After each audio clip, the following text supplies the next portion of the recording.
Hello guys, channel my self Ashish from SMS Jaipur. और guys अब अपन आए हैं next topic that is receptors.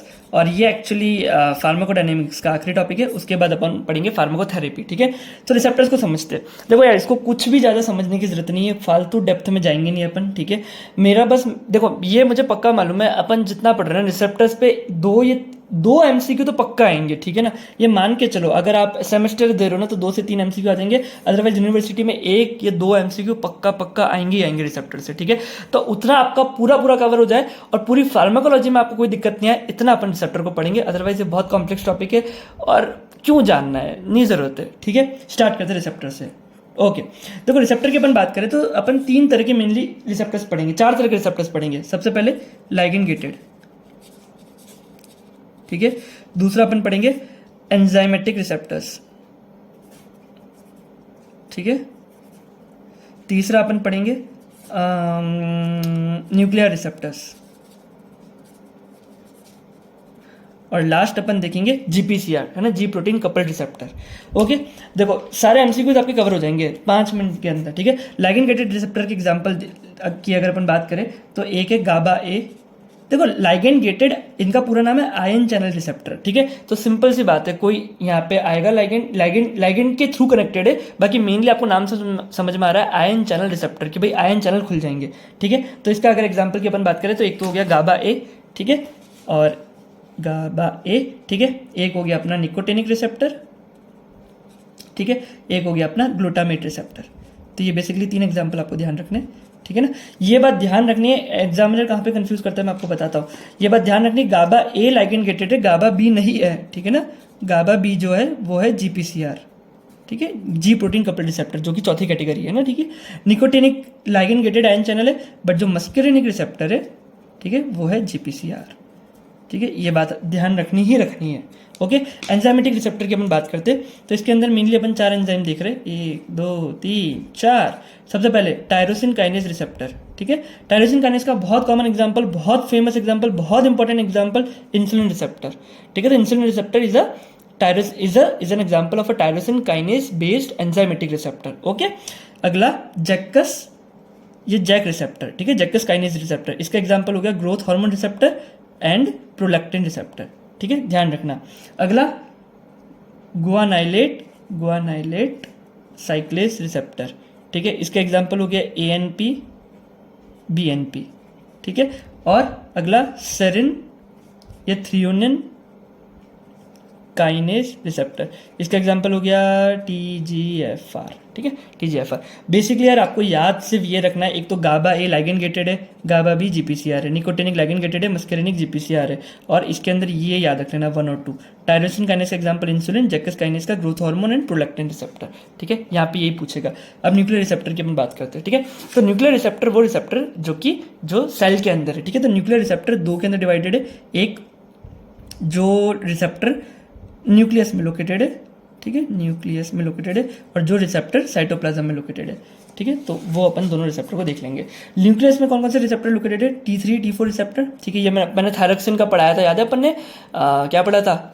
Thyroxine hormone का mechanism action पढ़ा था, तो अपन ने वो पढ़ा था, याद है, कपलिंग वपलिंग सब पढ़ा था। तो आपने देखा था कि वो न्यूक्लियस के अंदर जा रहा था, अगर आपको याद हो, मैंने फ्लो चार्ट और सब, ठीक है। एनीवेज, न्यूक्लियर रिसेप्टर का एग्जाम्पल है T3 T4, ठीक है।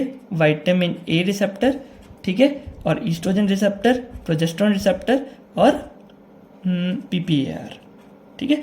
और विटामिन ए रिसेप्टर के एग्जांपल जैसे रेटिनोइक एसिड रिसेप्टर या फिर रेटिनोइड एक्स रिसेप्टर, ठीक है, ये दोनों विटामिन ए रिसेप्टर के एग्जांपल है। साइटोप्लाज्म की बात करें तो विटामिन डी रिसेप्टर, यहाँ पे विटामिन ए रिसेप्टर था। एंड्रोजन रिसेप्टर, जो भी मिनरल, जो एड्रिनल कॉर्टेक्स जो है ना, उसके हार्मोन सारे। एंड्रोजन रिसेप्टर, ठीक है, मिनरलोकॉर्टिकॉइड रिसेप्टर और ग्लूकोकॉर्टिकॉइड रिसेप्टर, ठीक है, सारे एड्रिनल कॉर्टेक्स के रिसेप्टर, ठीक है। एड्रिनल मेडुला क्या रिलीज करता है? एपिनेफ्रिन, नॉरपेनेफ्रिन, इसको अपन एएनएस में देखेंगे, ठीक है। विटामिन डी यहाँ पे, विटामिन ई यहाँ पे, ठीक है। बाकी और कौन कौन से? ईस्ट्रोजन, प्रोजेस्टेरोन और थायराइड और पीपीआर। ओके, ये तीनों आ गया। चौथा जीपीसीआर, इसलिए मैं आपको कहा इसमें ज़्यादा डेप्थ में जाने की जरूरत नहीं है। आपके सिर्फ एक पेज से आपके 2 एमसीक्यू निकल जाएंगे, 10 में से 2 एमसीक्यू में निकल गए यार, बहुत बढ़िया बात है, बहुत अच्छी बात है। मिलेगा ऐसा टीचर तुम्हें कहीं? मिलेगा ऐसा बॉस कहीं तुम्हें? Thank you. ठीक है, अगला चौथा जीपीसीआर। जी प्रोटीन कपल रिसेप्टर, ठीक है। जीपीसीआर को भी अपने फिजियोलॉजी में पढ़ लिया था। मैं फिजियोलॉजी बार बार इसलिए बोलता हूँ, इसमें आप लोगों को टेंशन लेने की जरूरत नहीं है। वैसे तो मैं हमेशा से फर्स्ट ईयर में भी आप लोग जो उन लोगों ने पढ़ा उनको भी कहता था कि जब सेकंड ईयर में जाओ, जब पक्का अपने जूनियर्स को बताना कि आशीष का चैनल को एग्जिस्ट करता है और वहाँ पे इतना अच्छा कंटेंट है। बहुत सारे लोग बताते नहीं है, बट अगर मान लो आपने मेरे चैनल पे फर्स्ट ईयर पे नहीं पढ़ा तो भी कोई इशू नहीं है। मैं बस फिजियोलॉजी इसलिए बोलता हूँ कि इंटीग्रेट कर सकूँ चीज़ों को। बाकी मैं आपको फार्माकोलॉजी में अगर आपने कहीं नहीं भी पढ़ा तो भी मैं चीज़ें बता दूंगा। इंटीग्रेट अगर पढ़ रखा है या इंटीग्रेट कर पाओगे तो और चीज़ें ईजी लगेगी, ठीक है। जीपीसीआर अपन ने पूरा पढ़ा था कि भाई ये 7 ट्रांस मेम्ब्रेन ऐसा करके रिसेप्टर है और इसमें अल्फा बीटा और गामा यूनिट है, जीटीपी और जीडीपी सब कॉन्सेप्ट पढ़े थे अपन ने, है ना। अपन ने सीएनएस में पढ़ा था, याद है आपको। तो GPCR actually based on alpha सब यूनिट ये 4 हिस्से में बंटता है, ठीक है। एक जीएस, जीआई,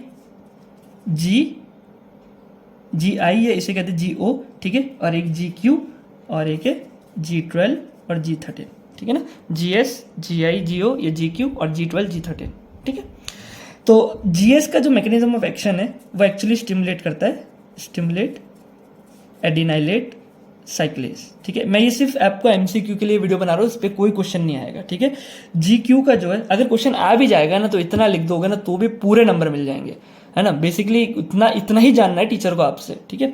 जीक्यू जो है वो एक्चुअली स्टिमुलेट करता है फॉस्फोलाइपेज को, क्योंकि सेमेस्टर में एक बार के लिए टीचर दे सकता है, क्यों? क्योंकि उसके पास सिलेबस कम है। जनरली फर्स्ट सेमेस्टर या फर्स्ट इंटरनल के अंदर आता ही क्या है, एएनएस और जनरल फार्मा, तो उसमें दे सकता है, बाकी नहीं है पूछते यूनिवर्सिटी में। बाकी एमसीक्यू पक्का आएगा, ठीक है। जीआई, जी नॉट की अगर हम बात करें, ठीक है, तो बेसिकली इन दोनों का मैकेनिज्म एक्शन बताते हैं, स्टिमुलेट एडिनाइलाइट साइक्लेज, और जो जीक्यू है वो स्टिमुलेट करता है फॉस्फोलाइपेज सी को। और इसके एग्जांपल बहुत इंपॉर्टेंट है, ठीक है। जो जीएस है वो एक्चुअली क्या करेगा, जो भी अपनी स्मूथ मसल है उसको रिलैक्स करेगा, स्मूथ मसल का रिलैक्सेशन कराता है, कार्डियक मसल का कॉन्ट्रैक्शन कराता है, ठीक है। और जो अपना जीक्यू है वो कराएगा स्मूथ मसल का कॉन्ट्रैक्शन, और जो अपना जीआई, जी नोड है वो कराएगा कार्डियक मसल का रिलैक्सेशन, ठीक है ना। और इसको मैं अभी थोड़ी देर में समझाता हूँ, ये एक अलग चीज़ है, ठीक है। इसको अभी हम थोड़ी देर में देखते हैं, तो आपको समझ में आ गया relaxation contraction and relaxation contraction, ठीक है ना। ओके, एग्जाम्पल से अगर अपन बात करें तो जैसे एक ड्रग होगी सेल्ब्यूटामॉल, वो एक्चुअली जीएस रिसेप्टर के थ्रू एक्ट करती है। तो जीएस रिसेप्टर के थ्रू एक्ट कर रही है, इसका मतलब स्मूथ मसल में रिलैक्सेशन और कार्डियक मसल में कॉन्ट्रैक्शन।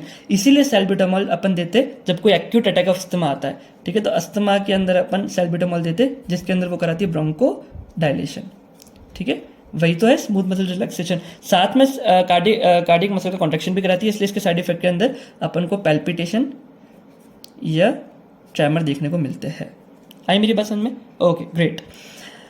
हाँ, अगर अपन बात करें जीक्यू के एग्जांपल की, ठीक है ना, तो स्मूथ मसल की कॉन्ट्रैक्शन कराता है, तो लेट से ऑक्सीटोसिन।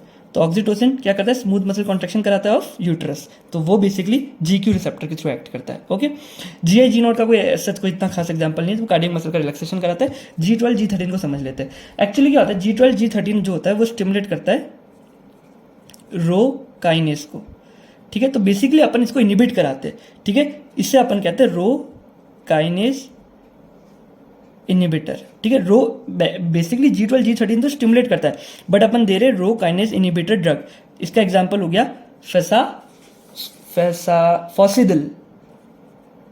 फॉसिदिल नटारसुदिल, ठीक है, फॉसिदिल नटारसुदिल।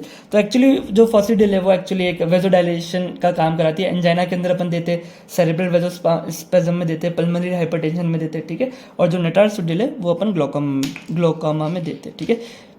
जब मैं ग्लोकोमा पढ़ाऊंगा तब अपन पढ़ लेंगे, फॉसिडिल पढ़ाऊंगा, ये क्या एंजाइना और ये सब पढ़ेंगे जब पढ़ लेंगे, ठीक है। एक बेसिक ओवरव्यू देना था, यहाँ पे आपको ओवरव्यू मिल चुका है। आई होप आपको बहुत मजा आया होगा वीडियो के अंदर। फाइनली फार्माकोडायनेमिक्स अपन ने कंप्लीट कर लिया। आप लोगों को ये एफर्ट तो नहीं लगता, मैंने अच्छे से लिखा है, आपको समझ में आ रहा है ना। ये नहीं आ रहा तो आप लोग नोट्स देख सकते हो एप्लीकेशन के अंदर, ठीक है। वहाँ पे बहुत अच्छी हैंड राइटिंग में बहुत अच्छे से सब चीज़ें मैंशनड है, क्लियरली आपको चीज़ें दिख जाएगी। क्योंकि एक वीडियो के अंदर मैं अगर पूरा लिखता रहूँगा ना तो आप लोग बोर भी हो जाओगे, और मैं लिखी हुई चीज़ें लाना नहीं चाहता, क्योंकि मुझे हमेशा से ऐसा लगता है कि एक वाइट पेपर पर स्टार्ट करने से बहुत मज़ा आता है। एक बच्चों को लगता है कि यार पीपीटी वाली फील नहीं आती है, और मुझे पर्सनली वाइट पेपर पे स्टार्ट करना अच्छा लगता है। कोई लिखा हुआ चीज़ों पे लिखना अच्छा नहीं लगता। फिर आपको तो क्लियरली दिख रहा होता है कि हाँ भैया अंदर 4 टॉपिक है। मज़ा कब आता है, जब आपको कुछ पता नहीं होता कि आगे क्या होगा, तो थोड़ा इंटरेस्ट डेवलप होता है, ओके। सो नोट्स आप या तो डायरेक्टली वहाँ से देख सकते हैं या बुक देख सकते हैं, है ना, केडीटी के अंदर लिखा हुआ है, ओके।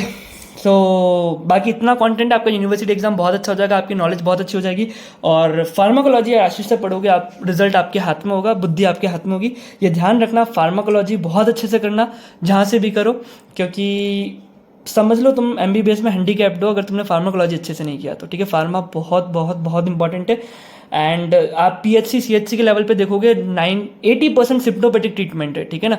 आप खुद अगर कुछ पेरिफेरी से आ रहे होंगे या कोई छोटे शहर से आ रहे होंगे तो आप लोग जानते होंगे कि आपके पेरेंट्स लोग भी डायरेक्टली डॉक्टर के जाते नहीं है, वो डायरेक्टली क्या करते हैं, बोले मेडिकल की दवाई ला के खा लेते हैं। तो मेडिकल वाला क्या कर रहा है, ये बेसिकली फार्माकोलॉजी की नॉलेज से दवाई दे रहा है, हालांकि उसको नॉलेज नहीं है बट एक आइडिया है। वो सारी चीज़ें जो उसको पता है एक मेडिकल वाले को, इनफैक्ट एक मेडिकल ऑफिसर को, MBBS बन के आप MO बनते हो राइट, CHC या PHC पे, तो वहाँ पे जो काम हो रहा है सरकारी अस्पताल में, वो डॉक्टर कैसे ट्रीट कर रहे हैं वो भी मैं आपको बता दूंगा इस पूरी फार्माकोलॉजी के एंड होने तक, ठीक है। और बाकी तो राधे राधे, और तो क्या है, बस इतना ही कहना था। हाँ, फर्स्ट एड किट क्या होता है, फर्स्ट एड किट अपन बना लेंगे, आपको बदल जाएगा अभी पेट दर्द की दवाई क्या है, कैसे क्या, सब कुछ मैं आपको बता दूंगा, मज़ा आ जाएगा यार। सो गाइस, इस वीडियो में इतना ही, मिलता है अगले वीडियो। यार ये लाइन मेरे में हमेशा अटक जाती है, वापस रिपीट करते हैं। सो गाइस, इस वीडियो में इतना ही, मिलते हैं अगली वीडियो में, तब तक के लिए बाय बाय, जय हिंद, जय भारत।